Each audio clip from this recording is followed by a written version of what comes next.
নমস্কার বন্ধুরা, আমি সুমি। আপনারা দেখছেন সুমি রান্নাঘর। আজকে তরকা ডাল করে দেখাবো। তার জন্য তরকা ডাল নিয়েছি, ধুয়ে নিয়েছি সুন্দর করে। দেখুন আমি 300 তরকা ডাল নিয়েছি। আর কি লাগছে আসুন দেখে নিন। আর লাগছে 6টা ডিম নিয়েছি। আপনারা চাইলে বেশি ডিমও নিতে পারেন। আমি 6টা ডিম নিয়েছি। ডিমটাকে ফাটিয়ে নেবো।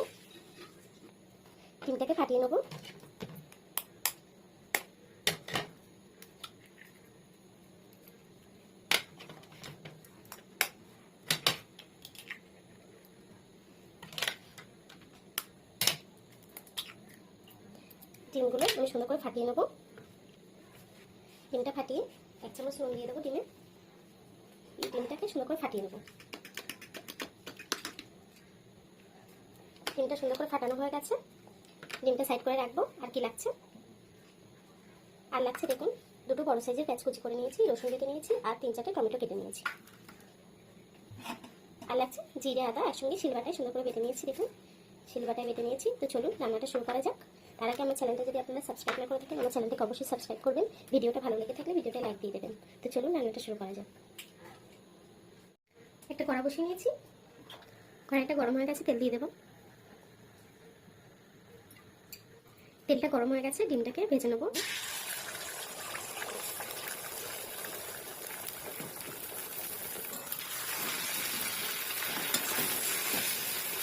ডিমে কিন্তু আমি কিছুই দিইনি, শুধু নুন দিয়ে ডিমটাকে ভুজিয়া করে নেব।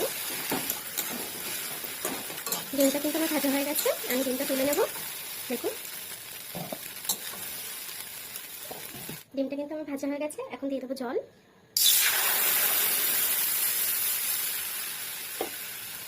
ডালটাকে আমি সুন্দর করে ধুয়ে রেখেছি, দিয়ে দেবো। ডালটা সিদ্ধ করে নেব। ডালটা কিন্তু বেশি সিদ্ধ করা যাবে না। ডালটা নামিয়ে কড়াইটা গরম হয়ে গেছে, তেল দিয়ে দেবো। তেলটা গরম হয়ে গেছে, দিয়ে দেবো গরম মশলা, গোটা গরম মশলা, দারচিনি, লবঙ্গ আর এলাচ। দিয়ে দেবো কেটে রাখা পেঁয়াজ।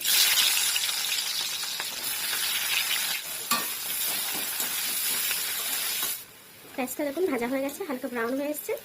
এখন দিয়ে দেবো বেটে রাখা রসুন। রসুনের কাঁচা গন্ধটা চলে গেলে দিয়ে দেবো আদা জিরে বাটা।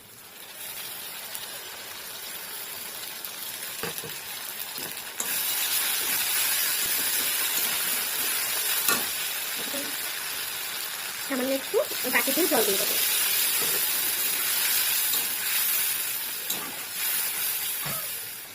দেখুন গুঁড়ো মশলাগুলো দিয়ে দেবো। 1 চামচ হলুদ, নুন ছোটো চামচের 2 চামচ, ছোটো চামচে 2 চামচ শুকনো লঙ্কা গুঁড়ো দিয়ে দেবো।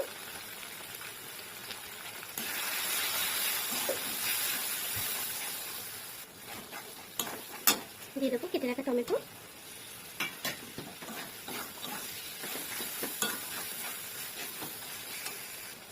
মশলাটা কিন্তু কষা হয়ে গেছে। দেখুন মশলা দিয়ে তেল ছেড়ে এসছে। এখন সিদ্ধ করে রাখা ডালগুলো দিয়ে দেবো।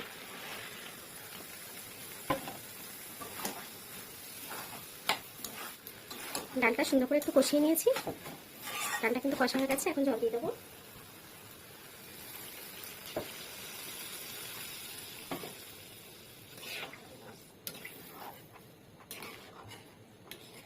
ডালটা কিন্তু ফুটে গেছে। দেখুন এখন ডিমগুলো দিয়ে দেবো। ভেজে রাখা ডিম দিয়ে দেবো।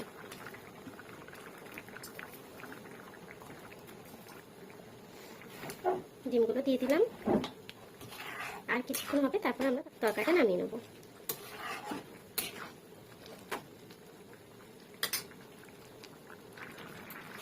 তরকারিটা কিন্তু হয়ে গেছে। এখন তরকারিটা নামিয়ে নেব।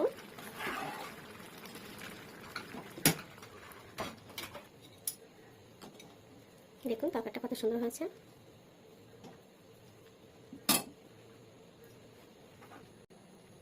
দেখুন বন্ধুরা, আমার তরকাটা কিন্তু রেডি হয়ে গেছে। ধাবা স্টাইলের তরকা। আপনারা কিন্তু এটা রুটি লুচিতে সব কিছুতে পরিবেশন করতে পারেন।